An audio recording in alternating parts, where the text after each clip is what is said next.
Faites attention, méfiez-vous. Je parle à vous, uniquement à vous, monsieur le procureur. Faites attention, nous savons ce que vous faites. I want to be there and baby dance the night away. I let my hair down to find one. Don't you just get tired chasing fame and being pretty all the time? Does it sound like fun? You can do better. Let me show you what a good time looks like. You can do better. Et bienvenue, chers téléspectateurs, bienvenue dans cette première édition du talk show du Nouvelle News. Édition impromptue, puisque nous recevons ce soir Don Juan David Alfonso Lidalba Castillo, Tego Emilio Papachango. Et donc, Don Juan Bonsoir. David Alfonso Lidalba Castillo, bonsoir à vous. Merci Hola, d'être là ce hola. soir. Oui, bonsoir. Merci à vous aussi de m'avoir invité. C'était impromptu, comme vous le dites. Eh bien, écoutez, quand l'actualité est brûlante, nous ne perdons pas une seconde. C'est important. Pour nos téléspectateurs ce soir, la venue de Don Juan n'est pas un hasard. Il fait aujourd'hui évidemment la une de l'actualité de notre ville pour des raisons que nous allons aborder. Mais tout d'abord, et avant de commencer les choses un peu sérieuses, j'aimerais que vous vous présentiez un petit peu à l'audience, aux auditeurs, qu'ils sachent un petit peu d'où vous venez, de quel pays, et ce qui vous amène ici, donc dans notre belle île de Los Santos. Bon, Don Juan David Alfonso Lidalba Castillo, Tego Emilio Papachango. Je suis nul autre que un révolutionnaire cubain provenant de la Havana. Mes faits d'armes sont simples. 68, j'ai exécuté de mes propres mains le dictateur Fulgencio Batista. J'aime me défier aux dictatures, j'aime me défier aux mouvements politiques, les renverser et en faire, comme on dit, une aide de ma poche. Disons que c'était le cas près des États-Unis d'Amérique. On sait l'amour que porte notre pays, le désamour que porte notre pays, je dirais plutôt, envers les États-Unis. Cuba était un pays qui a été martyrisé par les États-Unis pendant des milliers d'heures et de minutes, des jours et des jours. Ça fait beaucoup, j'ai quand même un doute sur ces faits. Des milliers d'heures, ça fait les Égyptiens quand même, d'ordre. Vous exagérez un peu. Dans une heure, il y a combien de minutes? Il y en a 60. Hein. Dans 60 minutes, combien il y a d'heures? Et du coup, une. C'est bien pour ça que je vous dis qu'il y a des milliers d'heures. Bien. Mais avant de devenir un grand révolutionnaire comme ça, avec des idéaux, qu'est-ce que vous... Racontez-nous un peu ce qu'était l'homme que vous êtes lorsqu'il était enfant. Qu'est-ce que vous avez Écoutez, dit? lorsque j'étais enfant, j'étais guidé par mon père qui était un opposant au régime de Fulgencio Batista, le dictateur à cette époque à Cuba. Dictateur anticommuniste, dictateur, comme on aime bien dire, proche des Américains. Vous savez, j'ai une haine envers les Américains qui est née dès mon enfance. Je suis né avec un drapeau cubain dans les mains et je compte mourir avec la tête de la procureure américaine dans les mains. C'est un fait logique. Je suis là pour niquer les États-Unis d'Amérique au plus profond qu'il est possible. Et je ne parle pas de niquer ses citoyens, je ne parle pas de niquer tout ce qui l'entoure, puisque ces citoyens sont des gens en qui j'ai entière confiance. Là où je n'ai pas une confiance, disons, pleine, c'est envers ces institutions qui dirigent notre État.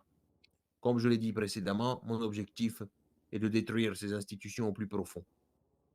D'accord, très bien. Mais alors, je comprends que vous soyez très en colère et que vous ayez vécu des choses traumatisantes, mais donnez-nous du coup quelques exemples des atrocités qui étaient exercées par ce fameux dictateur que vous connaissiez quand vous étiez Ce jeune. fameux dictateur, c'était un dictateur marionnette. Il était tenu par les Américains par derrière. C'est bien pour cela que lorsque nous avons fait la révolution, les États-Unis d'Amérique ont tenté d'envahir Cuba. Okay. Ce dictateur, déjà, c'est quelqu'un qui tourne son cul envers son propre pays en aidant les États-Unis d'Amérique. Ce dictateur, c'est au final rien d'autre qu'une pauvre marionnette, qu'un pauvre pion qui ne sert que à écouter les ordres comme un chien de son maître. C'est bien pour ça que j'ai une haine envers les États-Unis d'Amérique, son dictateur et toute cette manipulation. Bien, moi, je vais vous dire, c'est quoi mon objectif désormais. Détruire les États-Unis d'Amérique. Et en passant par Los Santos. Los Santos est une île très proche des flux maritimes, très proche des flux aériens. C'est une île qui a beaucoup de qualité et c'est une île qui est très importante stratégiquement à reprendre. C'est bien pour ça que nous comptons annihiler toute trace policière, juridique, toute trace américaine de Los Santos. Est-ce que vous allez laisser le choix aux gens de vous rejoindre dans votre révolution? Les gens sont déjà avec moi. Les gens sont déjà au courant que le gouvernement américain pratique des manipulations. Au Vous final, les gens, affirmez donc ce soir que le peuple est avec vous? le peuple est avec moi. Maintenant, nous nous projetons beaucoup trop actuellement en disant ça. Le principal, c'est de faire notre travail, celui d'annihiler premièrement toute forme policière à Los Santos, toute forme policière américaine. Vous Dites-moi. dites que la chute de Bautista s'est faite dans la fin des années 70. On est bien d'accord que celui qui est venu juste après était le Fidel Castro, que tout le monde connaît. Fidel Castro, accompagné de quelques révolutionnaires connus. Je ne suis pas là pour refaire l'histoire, Oh monsieur. non, c'est pas ça. J'aimerais savoir pourquoi, du coup, vous décidez de faire votre révolution maintenant en 2023, alors que quand même, vous avez eu de le faire avant. Qu'est-ce qui s'est passé? Qu'est-ce que vous avez fait avant?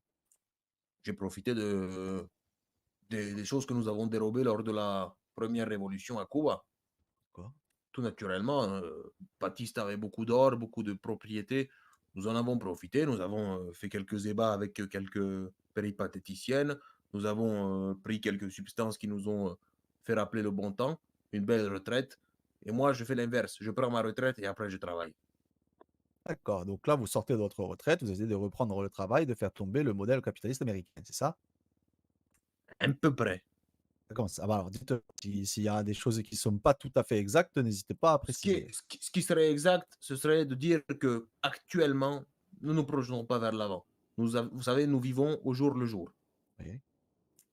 Au moment où je parle, le plateau peut être rempli de mines et peut sauter. Et tous ces J'espère que espoirs c'est. Oui, mais oui, c'est et vrai, tous ces j'espère que non. espoirs de niquer l'Amérique partiront en fumée. Parlons de maintenant, parlons d'aujourd'hui. L'objectif, il est simple. Annihiler toute forme policière américaine à Los Santos. Nous n'avons aucun autre objectif pour l'instant. Très bien. Alors, quand Comment vous vous allez parlez, vous y voilà, c'est ça. prendre? Comment vous voulez commencer à faire ça? C'est simple. Le plus fort, les choses les plus fortes qu'il y a à Los Santos, ce sont les institutions. À commencer par la police. Nous en sommes pris à eux hier soir. Commencer aussi par des institutions comme le tribunal, le procureur, le juge. Toutes ces personnes-là sont nos cibles. Toutes ces personnes-là feraient mieux de se cacher puisque ce sont nos cibles directes. Nous n'avons, je le répète, rien contre les citoyens, rien contre les honnêtes travailleurs, rien contre ceux qui mettent leur vie en danger pour nourrir leur famille. Nous D'accord, avons donc les quelque chose, citoyens. nous avons quelque chose uniquement contre ces institutions pourries jusqu'à l'os. Et je parle des chefs de ceux-ci jusqu'au plus bas. Ceux qui sont le plus bas sont ceux souvent qui disent écoutez, ce n'est pas de notre faute, nous ne contrôlons rien. Ça, c'est une phrase de victime. C'est de la victimisation. Nous, nous étions des pauvres personnes à Cuba et nous avons quand même fait une révolution interne. Alors vous qui êtes des petits soldats de l'armée américaine, vous qui êtes des petits policiers qui n'ont pas forcément de pouvoir, qui n'ont pas forcément d'importance, prenez les armes. Elles sont devant vous, vos armes de service. Tirez sur vos bourreaux, tirez sur vos chefs. Vous appelez directement la population à prendre les armes contre ce que J'appelle tout vous le qualifiez monde. d'oppresseurs. On est bien J'appelle d'accord, tout oui. le monde. Le mécanicien doit prendre sa clé en croix pour dans le crâne du gouverneur. Le policier doit prendre son arme de service pour tirer sur son commandant. Le médecin doit prendre sa seringue de cyanure et la foutre dans la gueule de la juge. Tout le monde doit utiliser ses moyens pour mettre au plus bas cette mascarade.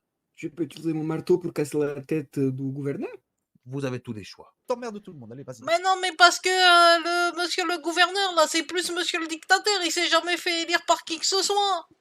Du coup, lui, il Exactement. représente les trucs américains aussi. C'est surtout que vous parlez de qui? Du gouverneur actuel? Ben oui, vous Oui, savez, le chauve, là. si c'est Monsieur Hardy, oui, c'est ça. Exactement. Ce monsieur-là, il faut savoir une chose. Ce monsieur-là, avant d'être le gouverneur, le ci, le cela, c'est quelqu'un qui fait beaucoup de coups de crasse à ses amis, à ses propres amis, à sa propre famille, à ses propres collègues. Vous avez des Vous savez, preuves de ce que vous avancez, Monsieur Don Juan? écoutez, les preuves viendront en temps voulu. On ne parle pas ici du gouverneur, on parle ici de annihiler l'État américain. Ce gouverneur, si je peux parler aux citoyens, je ne vous dirai pas ce qu'il fait exactement, je vous dirai juste de vous méfier.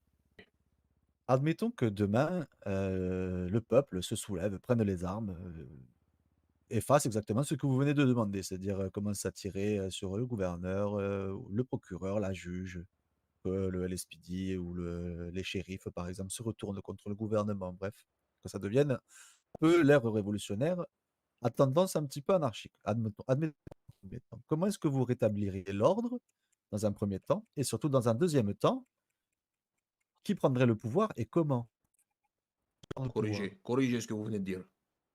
Alors, L'anarchie, c'est un système qui n'a aucun sens, aucun fondement. L'anarchie, c'est ce que nous sommes en train de vivre actuellement. L'anarchie, c'est de se dire que des êtres humains constitués normalement comme nous, qui sont nés d'une mère comme nous, prennent le dessus sur nous. Ça, c'est l'anarchie.